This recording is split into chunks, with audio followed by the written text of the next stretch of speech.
OK, bon matin, chers frères et sœurs. Ce matin, on va poursuivre cette série que j'ai entamée sur la généalogie de Jésus-Christ, où je vous expose les 17 premiers versets de l'Évangile de Matthieu. Alors, lors de la partie 1 et 2, on a vu seulement le verset 1.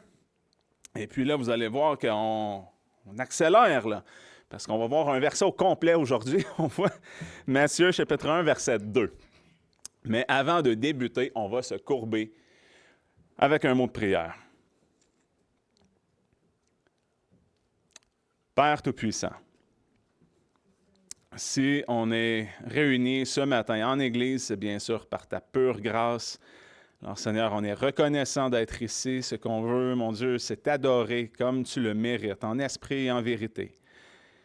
Et Seigneur, bien sûr, je veux pouvoir prêcher ta parole. Moi qui suis si faible, j'ai besoin de toi, Seigneur. J'ai besoin que tu me soutiennes. Alors viens à mon aide et viens tous à notre aide ce matin, Seigneur, afin que nos cœurs soient bien disposés à recevoir ta parole, à entendre ce que tu as à nous dire, Seigneur, afin d'être bien spirituellement nourris de toi.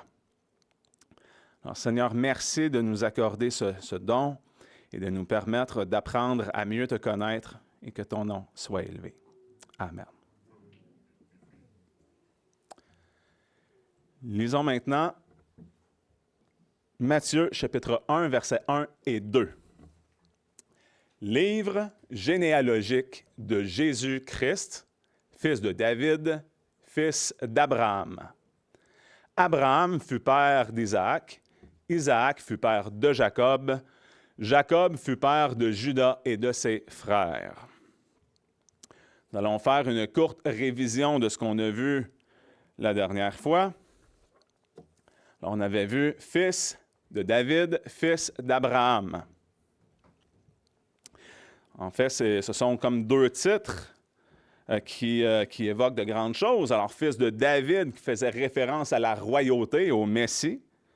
Puis le fils d'Abraham, qui fait la référence à la promesse, c'est-à-dire la postérité promise. Donc, d'une part, il y a la promesse d'autorité avec David, et de l'autre, il y a la promesse de bénédiction avec Abraham qui devait inclure toutes les nations de la terre. Nous avions vu aussi ce duel épique entre David et le géant Goliath, le Philistin. On avait revisité l'histoire de ce combat entre David et Goliath où la défaite, à première vue, humaine, semblait évidente. On peut faire la comparaison avec Jésus à la croix où il pouvait sembler, pour ses disciples, avoir été vaincu lorsqu'il était crucifié. Mais ce qui en ressortit fut une glorieuse victoire sur la mort. On sait que Jésus a triomphé en ressuscitant 3 jours plus tard. Et la bataille entre David et Goliath était bien sûr inégale. On avait vu à quel point Goliath était un géant, un colosse, un homme de guerre depuis sa jeunesse, tandis que David était un jeune berger. Il a affronté Goliath sans aucune armure, puisque David mettait toute sa confiance en l'Éternel pour le délivrer et le rendre vainqueur. De la même sorte, Jésus est allé à la croix complètement dépouillé de tous ses vêtements, nu comme un ver, c'est-à-dire sans défense, dépourvu de toute aide charnelle. Puis le sort de tout Israël était en jeu lors de ce duel épique. On se souvient, c'était soit les Israélites devaient se soumettre si le champion des Philistins, Goliath, l'emportait, ou soit c'était les Philistins qui devaient se soumettre aux Israélites si c'était David qui gagnait la bataille. Et sans le secours d'aucun homme, David a battu Goliath et il a acquis une grande victoire pour son peuple, alors qu'il y avait un enjeu fort important. Et David a gagné en étant muni d'un simple bâton de berger, d'une fronde et de 5 cailloux, alors que Goliath lui portait une armure qui pesait quelques centaines de livres. On peut faire ce parallèle avec Jésus, sur qui le sort de l'Église repose, comme tout reposait sur David, eh bien, notre destin éternel repose sur la personne de Jésus-Christ qui a triomphé de la mort en ressuscitant le troisième jour. Alors, toute l'Église, ça repose sur ce fait-là. C'est à ce point que la résurrection de Jésus est importante, comme il est écrit dans 1 Corinthiens 15, 14. « Et si Christ n'est point ressuscité, notre prédication est donc vaine, et votre foi aussi est vaine. » Mais gloire à Dieu, Jésus est véritablement vivant. Et c'est ce qu'on peut avoir lorsqu'on prend le repas du Seigneur. Ensemble, on a communion avec le Fils de Dieu vivant. Nous avions vu aussi l'oracle de l'Éternel reliant la postérité du roi David jusqu'au Christ et l'inauguration d'un royaume sans fin. Alors Jésus, il est roi selon la promesse faite à David. Il règne dès maintenant et pour toujours. Son royaume est universel, il n'est pas seulement localisé ou seulement il n'est pas seulement le roi des Juifs, il est le roi des rois. Et son royaume est aussi spirituel. Concernant Abraham, nous avions regardé le beau parallèle entre l'histoire du sacrifice d'Isaac et le sacrifice de Jésus-Christ offert par Dieu lui-même. Alors, les deux étaient appelés fils uniques, même si on sait qu'Ismaël était né premier, Ismaël était le fils de la servante Agar, l'Égyptienne, eh bien, c'est Isaac qui est mentionné dans l'Écriture comme étant l'unique fils d'Abraham. C'est Dieu qui lui dit « Prends ton fils, ton unique », et quand il l'instruit d'aller le sacrifier. Et on sait que Jésus-Christ est le fils unique de Dieu. Les deux furent longtemps attendus. On sait qu'Abraham était rendu très vieux. Sa femme, Sarah aussi, était très vieille, était stérile. Tandis que le Messie, lui, a été prêché dans l'Ancien Testament pendant des millénaires. Les gens l'attendaient. Les deux sont nés miraculeusement. On sait que c'est un miracle qu'Isaac ait pu voir le jour. C'était l'enfant promis par Dieu. Sarah était rendue très vieille, elle était stérile et elle a pu tomber enceinte. Et puis, c'est un miracle aussi que Marie, qui était vierge, puisse enfanter Jésus-Christ, qui a été conçu par l'Esprit Saint. Et les deux ont aussi porté le bois sur lequel ils devaient être tués. Et bien sûr, ils ont été sacrifiés sur un mont, c'est-à-dire, donc Jésus-Christ qui porte sa croix et Isaac qui porte le bois vers l'autel sur lequel il était pour être sacrifié. Mais contrairement à Isaac, il n'y a aucun ange qui est venu arrêter Dieu le Père lorsqu'il frappa son fils, Jésus, à la croix. N'oublions pas qu'il a plu à Dieu de frapper son fils. C'est ce que l'Écriture nous dit. Jésus mourra véritablement en sacrifice et il ressuscita le troisième jour. C'est donc une histoire à travers laquelle on retrouve le message de l'Évangile, c'est-à-dire la bonne nouvelle. Puisque Dieu avait vraiment donné le commandement à Abraham de sacrifier son fils unique. Mais c'était un commandement que nul homme pécheur ne pouvait pleinement accomplir. Dieu a finalement pourvu. On le sait que finalement, Abraham avait sacrifié une bête qui était emprisonnée dans les buissons en remplacement de son fils. Puis il avait nommé l'endroit Jéhovah-Jireh, Dieu y pourvoira. Et Dieu a effectivement pourvu en nous donnant son propre Fils unique, l'agneau de Dieu qui ôte le péché du monde. Toute l'histoire d'Abraham démontre que c'est par la foi que nous sommes sauvés, par Jésus notre Sauveur. La foi d'Abraham lui fut imputée à justice avant même qu'il ne fit aucune œuvre. Et Abraham n'épargna pas Israël parce qu'il croyait aux promesses annoncées par Dieu. C'est-à-dire, il pensait même pouvoir retrouver son fils par la résurrection des morts s'il le fallait. Dans Genèse 15, versets 4 à 6, il est écrit « Et voici la parole de l'Éternel lui fut adressée en disant « Celui-ci ne sera point ton héritier. » En parlant d'Ismaël. mais celui qui sortira de tes entrailles sera ton héritier. » Puis il le mena dehors et lui dit, « Regarde vers le ciel et compte les étoiles, si tu peux les compter. » Et il lui dit, « Ainsi sera ta postérité. » Et Abraham crut à l'Éternel qui lui imputa cela à justice. Dieu a donc imputé cela à justice, c'est-à-dire que crédité la justice au compte d'Abraham parce qu'il avait cru en ses promesses avant la naissance d'Isaac ou même d'Ismaël. C'est pour cela qu'Abraham est réputé être le père des croyants. On voit ça dans Romains 4, versets 11 et 12. Et en suivant les traces de la foi, nous sommes réputés aussi être les enfants d'Abraham. Et tout cela s'accomplit en la personne de Jésus-Christ qui est la postérité promise, Galates 3,16. Ça complète la révision et ce matin, nous allons voir le verset 2. Abraham fut père d'Isaac, Isaac fut père de Jacob, Jacob fut père de Juda et de ses frères. Alors, débutons avec cette portion. Abraham fut père d'Isaac. Fait étonnant, ici, dans ce qu'on vient de lire, les frères de Juda, à la fin, ici, sont mentionnés de façon générale. Ça dit Jacob fut père de Juda et de ses frères. Même s'ils ne sont pas directement inclus dans la lignée généalogique de Jésus, ils sont mentionnés, ils sont là. Tandis qu'Ismaël, qui était pourtant le frère d'Isaac, n'est pas mentionné.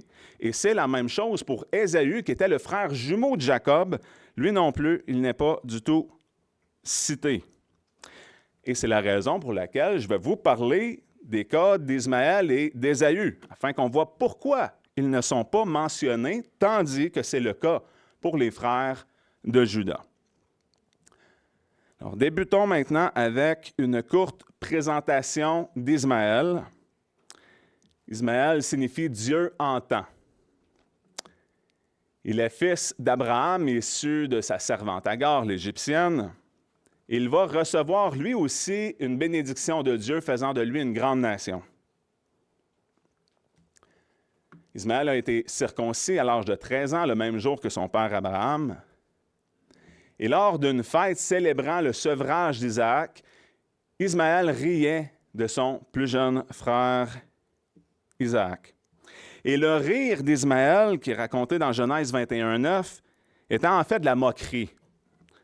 C'était de la moquerie envers son plus jeune frère Isaac, puisque Galates, au chapitre 4, nous rappelle l'histoire et nous dit que celui qui était né selon la chair, qui est Ismaël, persécutait celui qui est né selon l'esprit, qui est Isaac. Galates, chapitre 4, versets 28 et 29. Pour nous, frères, nous sommes les enfants de la promesse, de même qu'Isaac. Mais comme alors celui qui était né selon la chair persécutait celui qui était né selon l'esprit, il en est de même maintenant. Suite à cela, Abraham avait chassé Agar et son fils Ismaël à la demande de sa femme Sarah, afin qu'Ismaël n'hérite point avec le fils de la femme libre, c'est-à-dire avec Isaac. Mais comme son nom l'indique, Dieu entend le jeune homme et ne permet pas qu'il meure au désert. Dieu le bénira et il le protégera. Alors Ismaël, lui, va avoir 12 fils qui formeront le peuple des Ismaélites. Et c'est justement aux Ismaélites que Joseph, le frère de Juda et l'un des 12 fils de Jacob, fut vendu en esclave par ses frères et fit amener en Égypte. Et soit dit en passant, les musulmans aujourd'hui se réclament d'être des descendants d'Ismaël. Tout ça pour dire qu'au final, Ismaël, le fils de la servante, n'est pas dans la généalogie de Jésus, n'étant même pas mentionné au passage comme c'est le cas pour les frères de Juda. Alors pourquoi? Bien, il n'hérite pas avec Isaac. Il est étranger à la promesse, il est hors de l'alliance. Maintenant, Ésaü, qui est appelé le profane. Il était le frère jumeau de Jacob, premier-né d'Isaac et de Rebecca. Alors, même s'il était jumeau, il y en a un des deux qui sort en premier. Alors, c'était Ésaü qui était sorti en premier. Il était roux et très velu, comme d'un manteau de poil. D'ailleurs, Ésaü, ça signifie velu. Il est décrit comme étant un habile chasseur et il est aussi appelé Édom, qui signifie roux. Il est l'ancêtre des Édomites.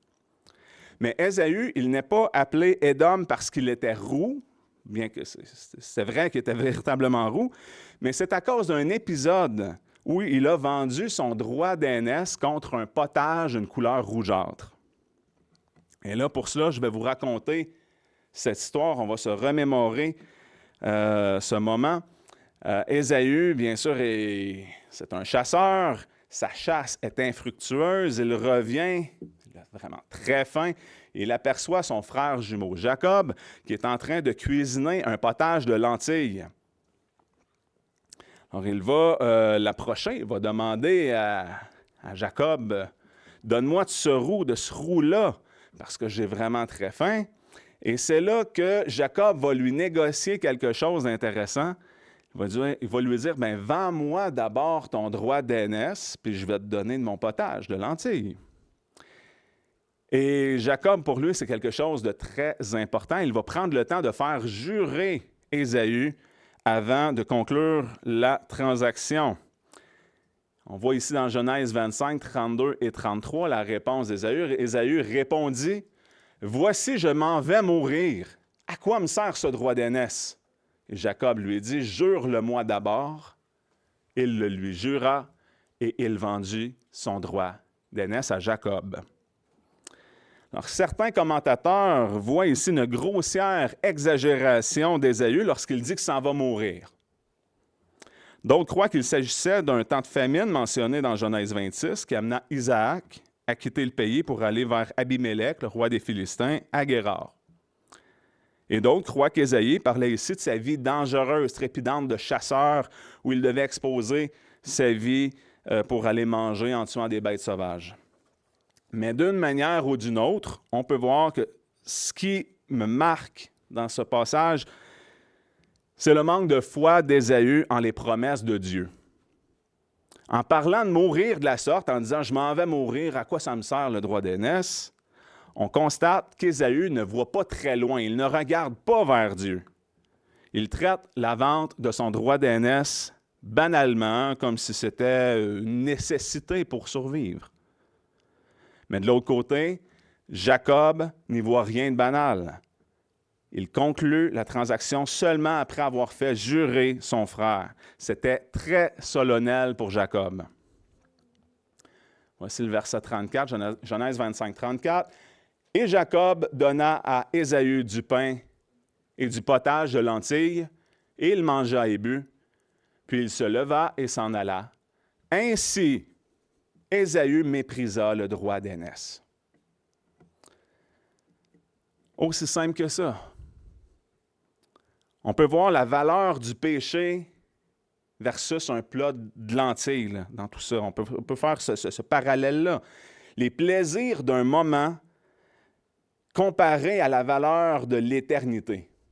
Parce que lorsqu'on pêche, c'est toujours pour en retirer un certain avantage ou un certain plaisir, mais c'est tellement éphémère comparativement à ce qui attend pour l'éternité, les conséquences du péché qui sont la mort, une mort éternelle dans un étang de feu. Puis de l'autre côté, bien, la récompense inverse qui est la vie éternelle dans la présence glorieuse de Dieu. De la même manière, Ésaü, lui, a privilégié l'instant d'un seul moment.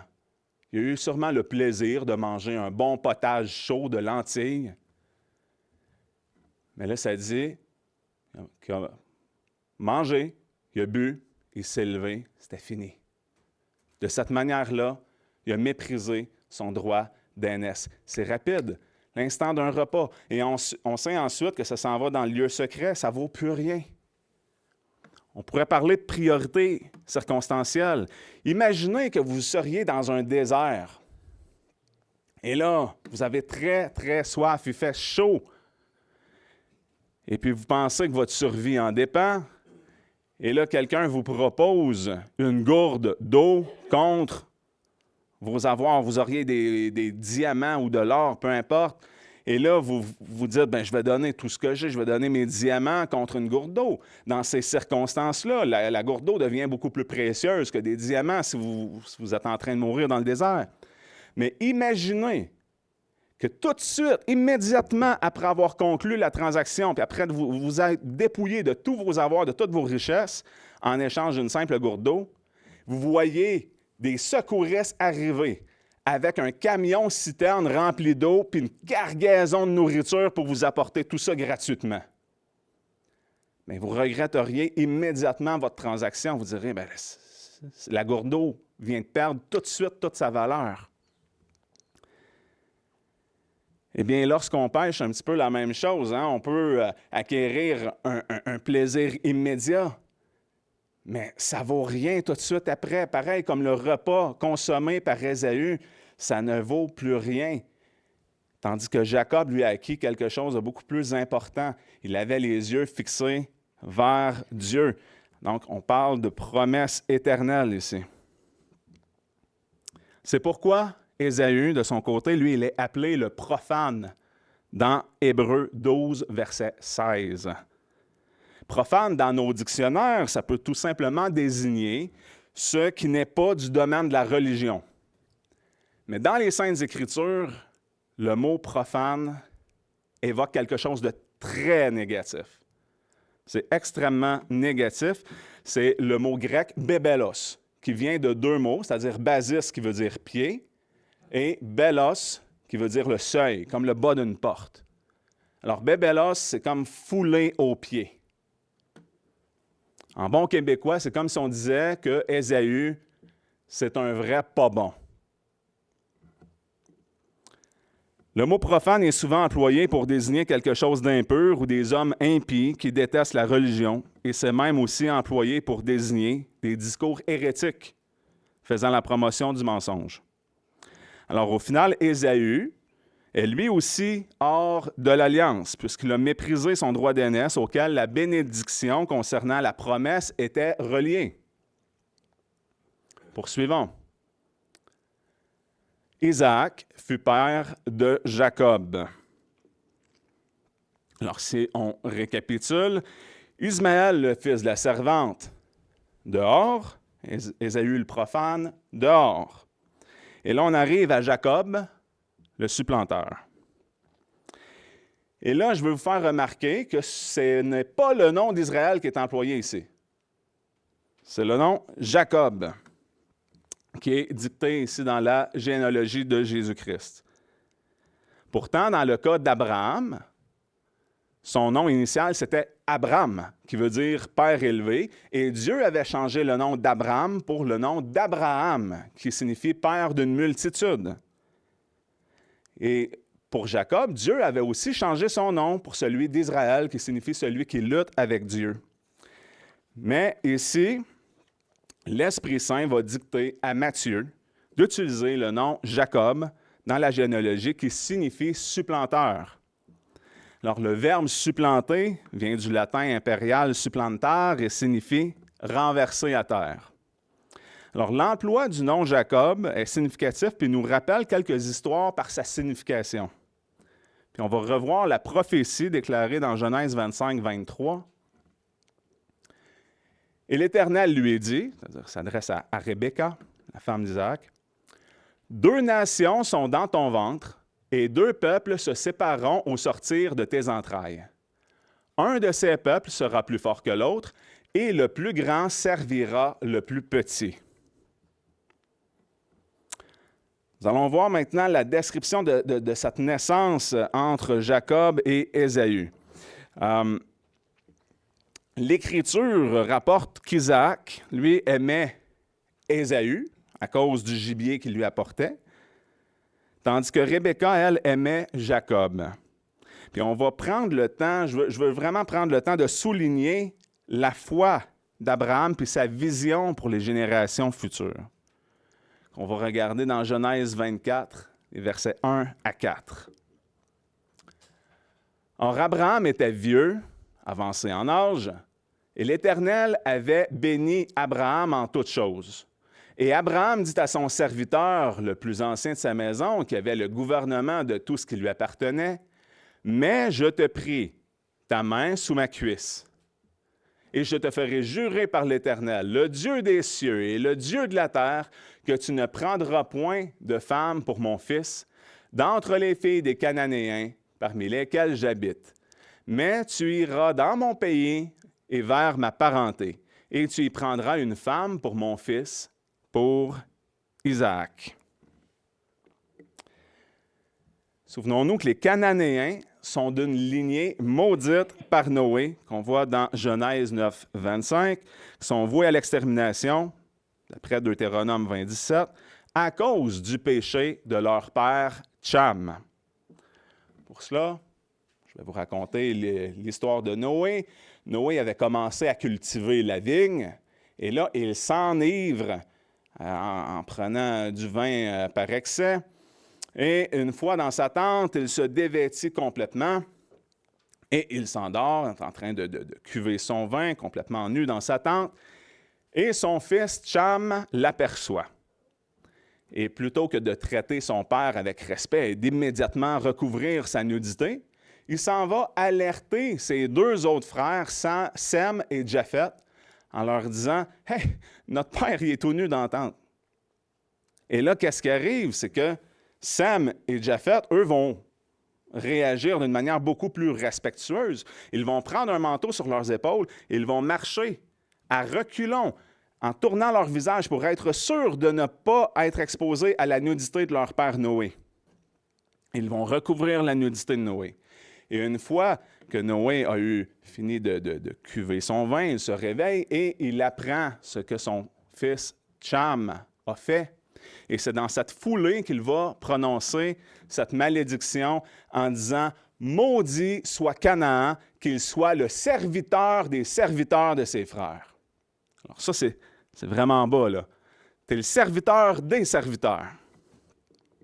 Alors, on peut comprendre pourquoi Abraham ne voulait pas qu'Isaac épouse une Cananéenne, sachant que cette lignée était maudite, était sous cette malédiction prononcée par Noé. Dans Genèse 24, les versets 5 à 7, on voit le serviteur d'Abraham qui se fait confier cette mission par son maître Abraham d'aller chercher une femme pour son fils Isaac. Le serviteur lui répondit, « Peut-être que la femme ne voudra point me suivre en ce pays, mais faudra-t-il amener ton fils au pays d'où tu es sorti? » Abraham lui dit, « Garde-toi bien d'y ramener mon fils. L'Éternel, le Dieu des cieux, qui m'a pris de la maison de mon père et du pays de ma naissance, et qui m'a parlé et qui m'a juré en disant, « Je donnerai à ta postérité ce pays, enverra lui-même son ange devant toi, et tu prendras de là une femme pour mon fils. » Alors le serviteur obéit à son maître, il ramasse 10 chameaux et il part, il s'en va en Mésopotamie. Et là, il arrive à l'extérieur d'une ville où il y a une source d'eau, c'est-à-dire les gens quittent la ville le soir pour aller puiser dans un puits.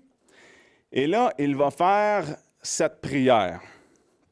Il va dire, « Éternel, Dieu de mon maître Abraham, fais-moi, je te prie, aujourd'hui rencontrer ce que je cherche et sois favorable à mon Seigneur Abraham.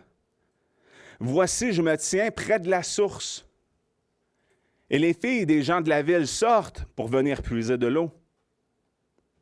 Que la jeune fille à qui je dirai, « Penche, je te prie ta cruche, afin que je boive, » et qui répondra, « Bois, et j'abreuverai aussi tes chameaux, » sera celle que tu as destinée pour ton serviteur Isaac, et par là, je saurai que tu as été favorable à mon Seigneur. Et là, imaginez la scène.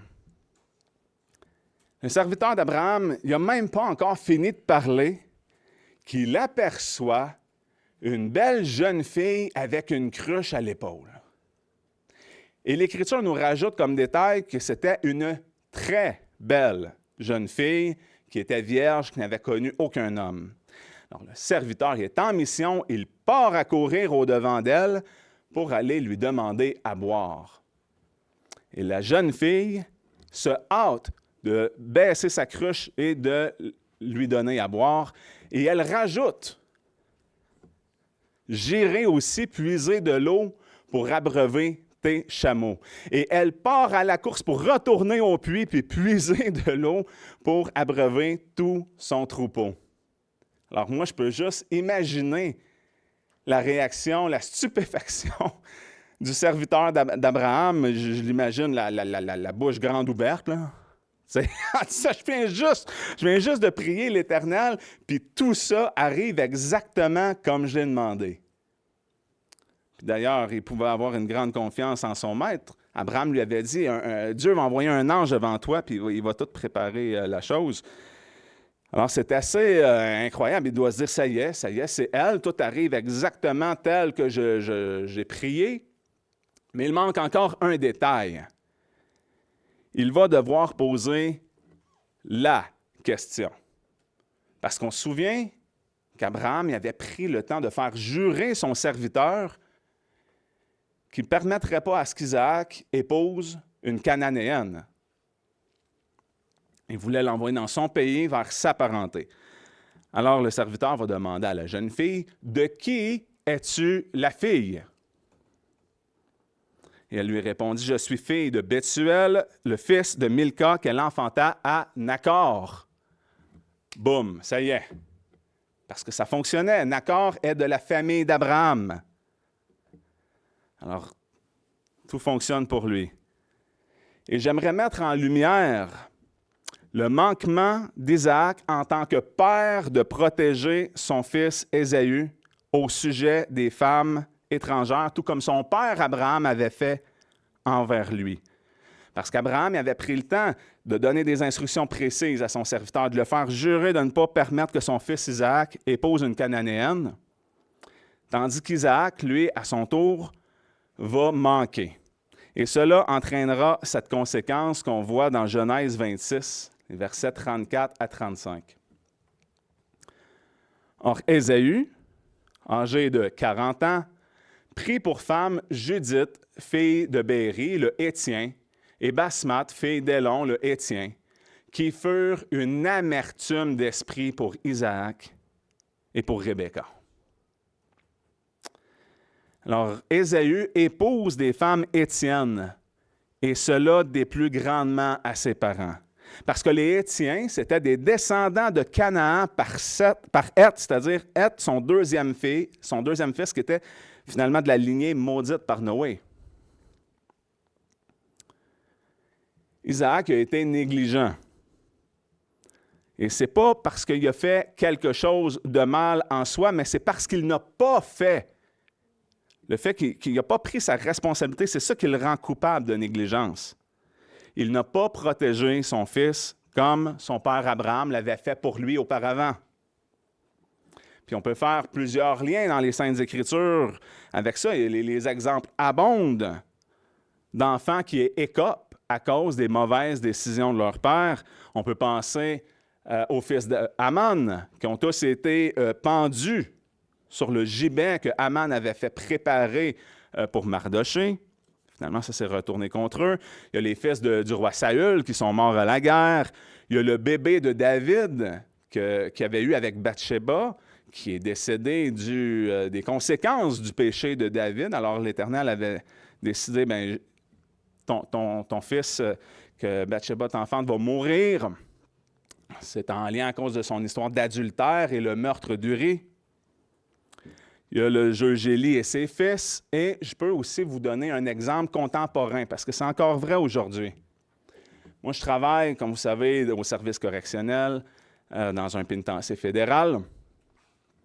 Et il y a plusieurs années, alors que j'étais à l'Église baptiste de la foi de Drummondville, il y avait une jeune famille qui s'assemblait. Eux étaient des immigrants. Et malheureusement, le père de famille était incarcéré au pénitencier de Drummondville. Puis lui, il n'était pas un croyant. Mais sa femme l'était, et puis elle venait à l'église avec toute leur famille, leurs jeunes enfants. Puis elle nous demandait vraiment de prier pour eux parce que ça ne regardait pas bien, là. Ils faisaient face à la déportation. C'est-à-dire que le Canada, à cause du crime du père de famille, qui avait fait un gros commerce avec des drogues fortes, tout ça, eh bien, le Canada voulait toutes les renvoyer dans leur pays. Et c'est effectivement ce qui est arrivé.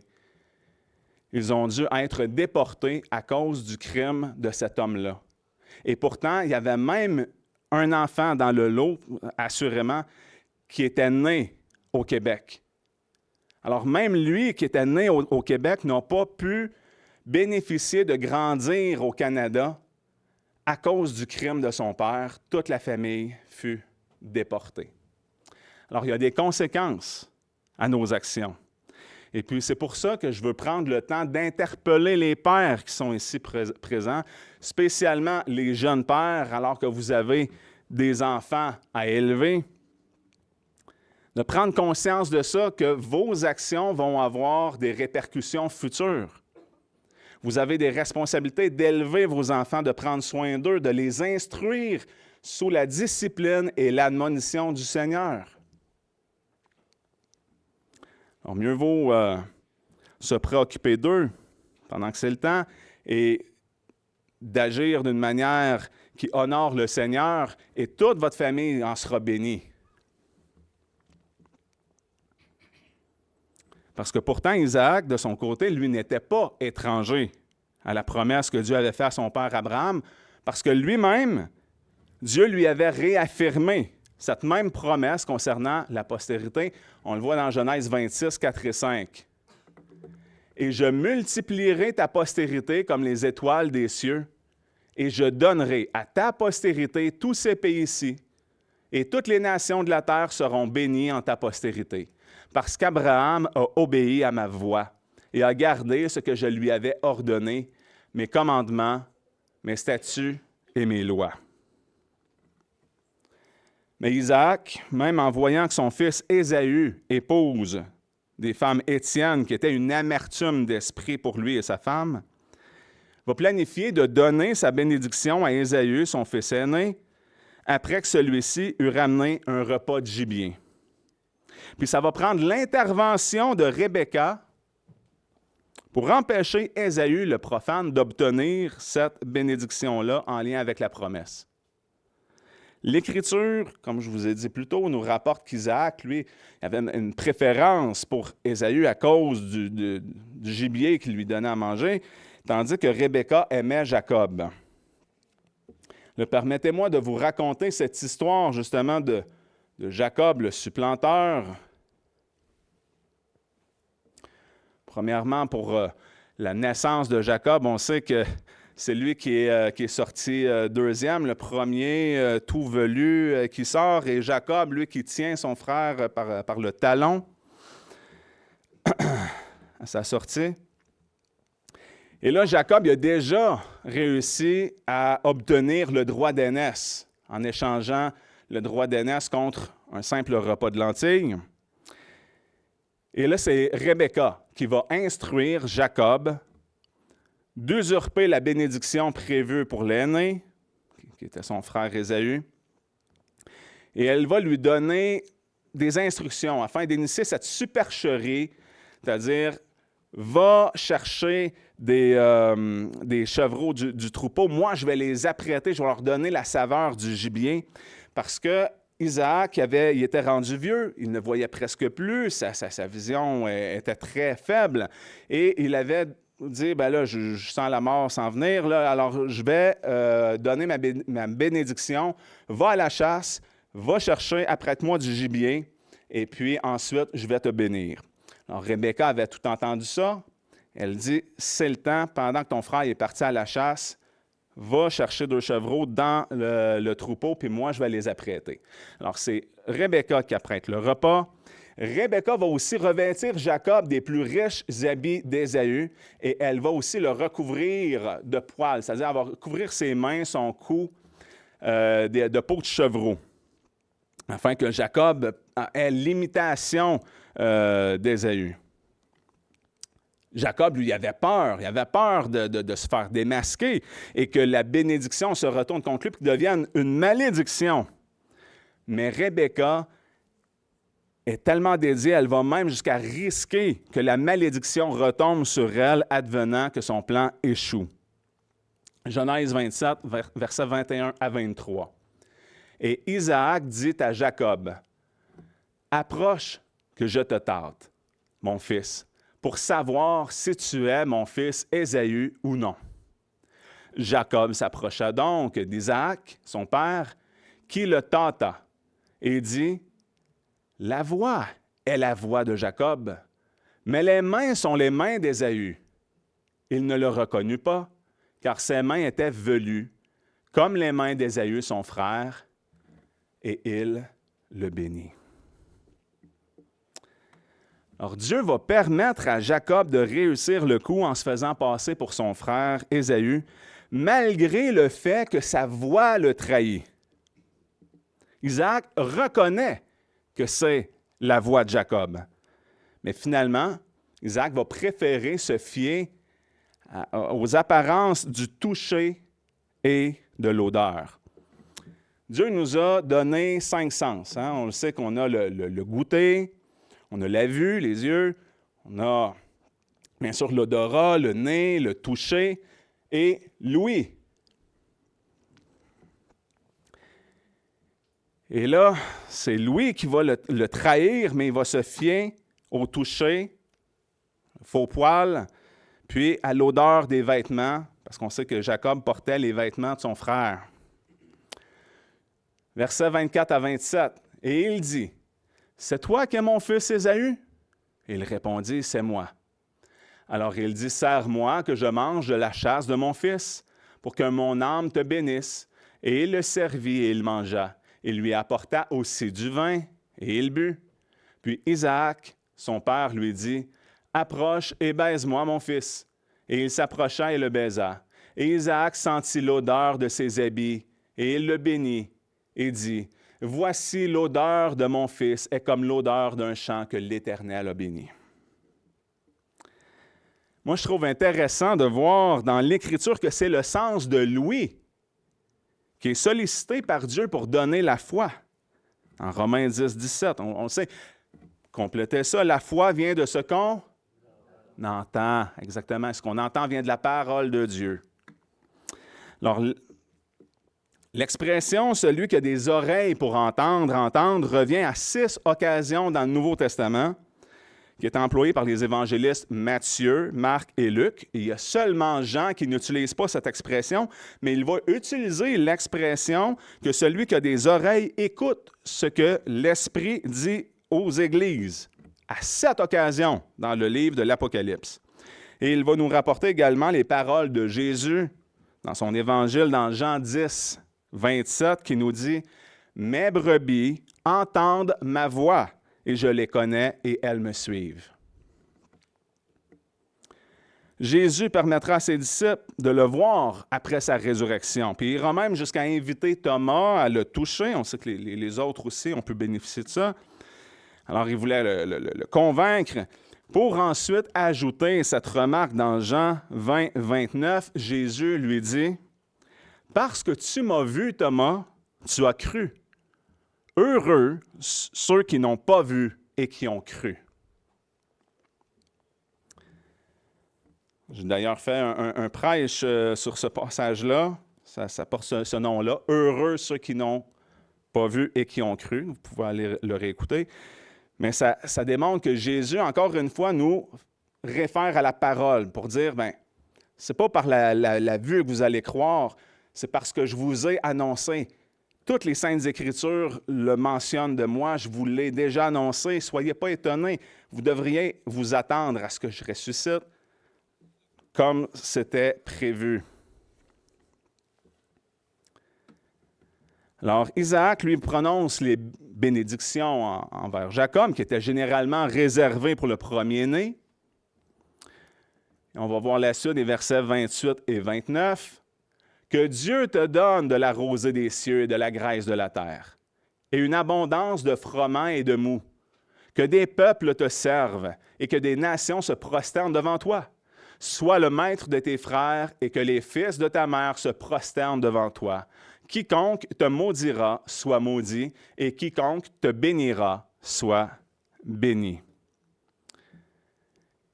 Et je peux vous rappeler cette prophétie reliée à la naissance d'Ésaü et de Jacob dans Genèse 25, 23 qu'on avait vu plus tôt. Et l'Éternel lui a dit, « Deux nations sont dans ton ventre, et deux peuples se sépareront au sortir de tes entrailles. Un de ces peuples sera plus fort que l'autre, et le plus grand servira le plus petit. » Exactement tel que c'était prophétisé. C'est arrivé. Alors, Isaac ne retirera pas la bénédiction de sur Jacob, même après avoir appris qu'il s'était fait tromper. Pourquoi?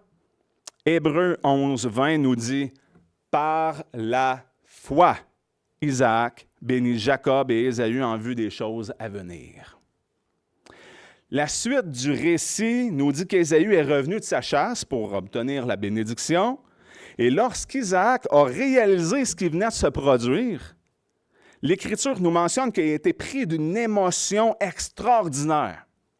En hébreu, c'est méhad, qui signifie extrême, c'est-à-dire un très, très haut degré, là, excessif, voire même violent. Ça vient du mot oud, qui signifie tison ou braise. Alors, on peut seulement imaginer le sentiment qu'Isaac a dû ressentir à ce moment-là en apprenant qu'il avait été floué. Mais même si Ésaü a demandé à chaudes larmes d'être béni, à son tour, Isaac a tenu à ce qu'il avait prononcé sur Jacob en l'établissant maître et en lui donnant tous ses frères comme serviteurs. Ésaü a lui aussi reçu une bénédiction d'Isaac, mais lui rappelant qu'il servirait son frère tel que l'Éternel l'avait annoncé à Rebecca, sa femme, avant leur naissance. Le plus grand servira le plus petit. Et c'est pour cette raison qu'Ésaü a pris en aversion Jacob à cause de la bénédiction et il a désiré tuer son frère. Alors, une fois de plus, Rebecca, leur mère, va devoir intervenir afin de protéger Jacob. Elle va l'envoyer chez son frère Laban, puis elle va inciter Isaac à instruire Jacob de ne pas prendre une femme cananéenne, tout comme son père Abraham l'avait fait pour lui dans le passé. Alors, ça a pris encore une fois l'intervention de Rebecca. On va dans Genèse 28, versets 1 et 2. Alors Isaac appela Jacob et le bénit et lui commanda et lui dit, « Tu ne prendras point une femme parmi les filles de Canaan.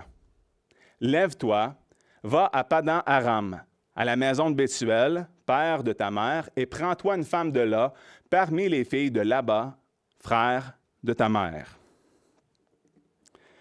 Donc, l'instruction qu'Isaac n'avait pas donnée à son fils Ésaü, parce qu'il avait été négligent, on sait qu'Ésaü avait épousé des femmes étiennes, qui étaient une amertume d'esprit pour les parents, eh bien là, il va donner à son fils Jacob, tout comme son père Abraham l'avait fait pour lui, ses instructions de ne pas épouser une femme étrangère. Puis tout ça, encore une fois, grâce à Rebecca qui est intervenue. Alors, si j'ai pris le temps d'interpeller les pères tantôt sur l'importance du rôle que vous avez à jouer pour élever vos enfants, puis les protéger, puis bien les instruire dans les voies du Seigneur, eh bien là, je peux me permettre d'interpeller les mères. Puis faire remarquer que votre rôle a aussi un impact. Parce que sans usurper l'autorité de votre mari, bien, vous devez être là pour l'encourager, puis lui rappeler son devoir d'élever vos enfants sous la discipline et l'admonition du Seigneur. Alors, si vous voyez que votre mari est négligent dans cet aspect, bien avec toute la douceur et le respect que vous lui devez, rappelez-lui, encouragez-le. Encouragez votre mari à remplir son rôle de père et à prendre soin d'éduquer vos enfants dans les voies prescrites par la parole de Dieu. C'est important. Soyez là pour l'encourager. Et dans ce sens, Rebecca est un bon exemple pour les femmes. Donc, pour protéger sa vie, Jacob se se sauve, il fuit, il doit aller se réfugier chez son oncle Laban. Et en arrivant, il va tout de suite avoir un véritable coup de foudre pour la fille cadette Rachel. Et afin de l'épouser, il va s'entendre avec Laban pour travailler pendant 7 années. Il va faire 7 années de travail afin de pouvoir épouser Rachel, la fille cadette.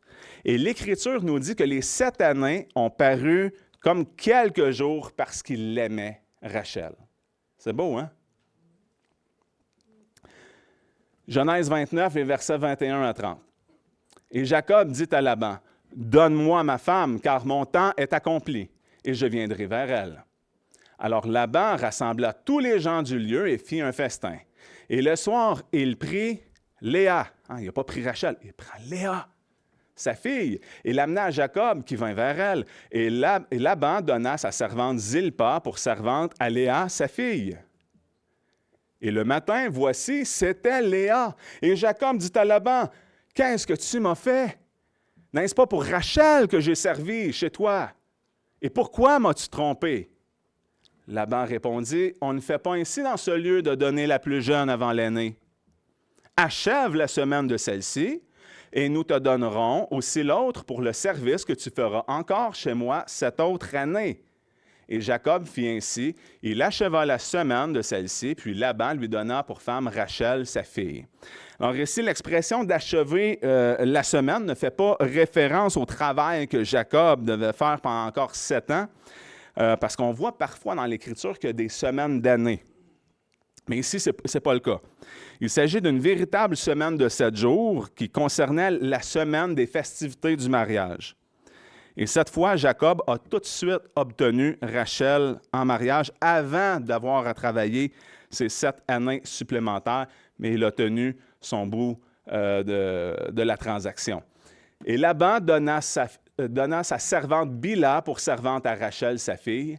Il vint donc aussi vers Rachel, et il aima Rachel plus que Léa, et il servit chez Laban encore 7 autres années. Alors, si on récapitule, Jacob se retrouve avec 2 femmes, avec Léa et Rachel. Léa a une servante nommée Zilpa et Rachel a une servante nommée Bila.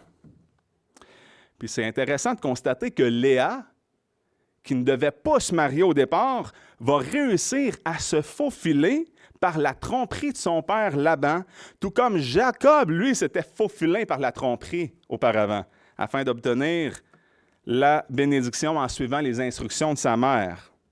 Alors, c'est Jacob, le supplanteur, qui se fait tromper à son tour.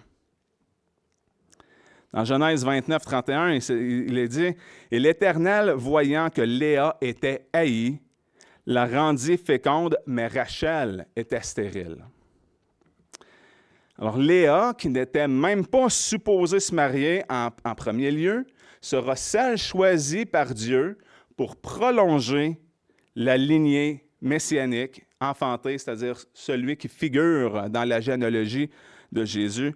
On parle de Judas, bien sûr, son 4e fils. Alors, bien sûr, on va voir tous les frères aussi de Judas. Là, on va voir les 12 fils de Jacob, les 12 tribus d'Israël. Ça commence avec Léa, qui a enfanté Rouben, qui veut dire « voyez un fils ». Alors, Léa, elle tente de se faire aimer de son mari, parce qu'elle sait que c'est Rachel qui est la préférée. Et elle lui enfante un fils appelé Rouben, et elle dit « L'Éternel a regardé mon affliction, maintenant mon mari m'aimera ». Ça n'a pas tellement fonctionné, alors Léa va enfanter un second fils à Jacob, et elle l'appela Siméon, qui signifie « exaucement ». Léa dit « L'Éternel a entendu que j'étais haï, et il m'a encore donné celui-ci. » Puis Léa conçoit à nouveau un 3e fils en disant « Pour cette fois, mon mari s'attachera à moi, car je lui ai enfanté 3 fils. C'est pourquoi on l'appela Lévi, qui signifie « attachement ». Puis Léa enfante Judas. La 4e fois, on sent que Léa, il y a comme un lâcher-prise.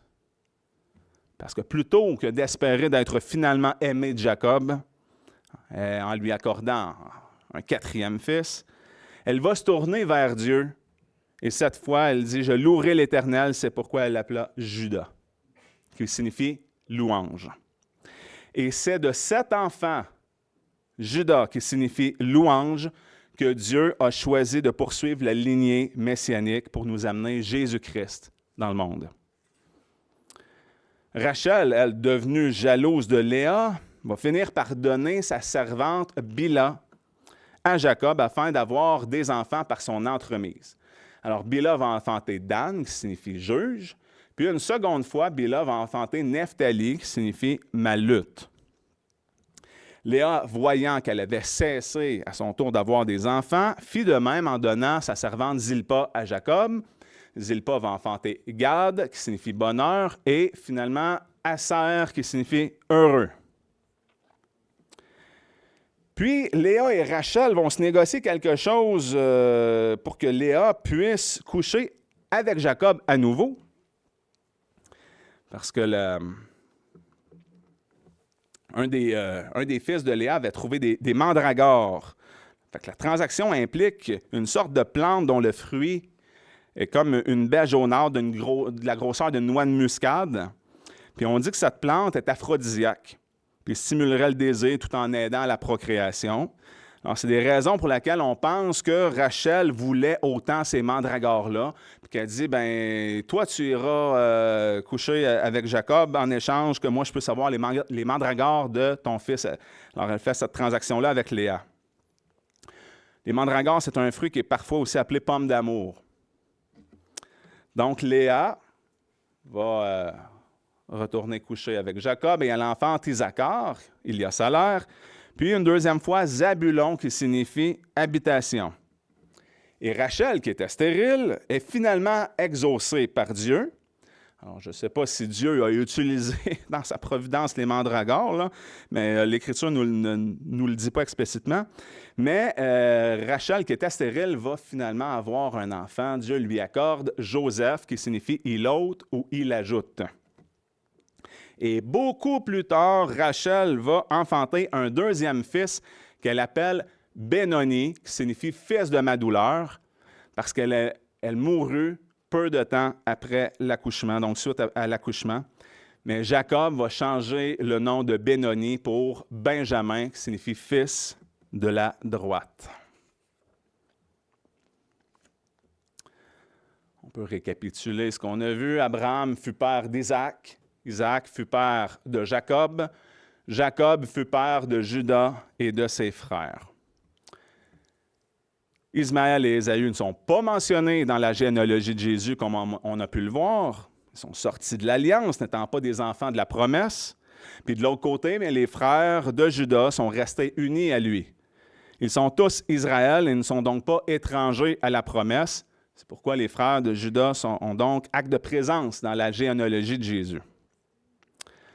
En conclusion, on peut voir que Dieu est en parfait contrôle de l'histoire.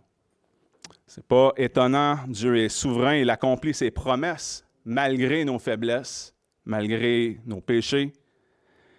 Et si Dieu nous aime au point de nous avoir donné son Fils unique Jésus-Christ, c'est parce qu'il y a un amour éternel, comme il est écrit dans Romains 9, versets 9 à 13. « Car voici les termes de la promesse. Je reviendrai en cette même saison, et Sarah aura un fils. Et non seulement cela, mais il en arriva de même à Rebecca quand elle eut conçu en une fois 2 enfants d'Isaac notre père. Car les enfants n'étaient pas encore nés et n'avaient fait ni bien ni mal, et afin que le décret d'élection de Dieu demeurât ferme, non à cause des œuvres, mais à cause de celui qui appelle. Et lui fut dit, l'aîné sera assujetti au plus jeune, selon qu'il est écrit, j'ai aimé Jacob et j'ai haï Ésaü. Alors, si Dieu nous aime, ce n'est pas parce que nous l'avons mérité par nos efforts, par nos actions. Il n'y a rien en nous qui a motivé Dieu à nous aimer. Dieu puise sa motivation en lui-même. Dieu est fidèle. Il mène à bon port tous ses merveilleux desseins. Alors, on peut être rassuré que l'arrivée de Jésus-Christ dans notre monde n'est pas une série d'heureuses coïncidences, C'est Dieu qui exécute son plan parfaitement et qui nous manifeste son amour. C'est Dieu qui a décrété toutes choses. Lorsqu'on considère la généalogie de Jésus, prenant le temps de revisiter l'histoire avec un grand H, on peut voir l'histoire d'un jeune berger, David, ayant la foi en Dieu au point d'affronter un géant pour délivrer son peuple. Il y a aussi l'histoire d'un père qui, par la foi, accepte de sacrifier son fils unique pour obéir à Dieu. Il y a l'histoire d'un supplanteur qui obtient par la ruse la bénédiction divine.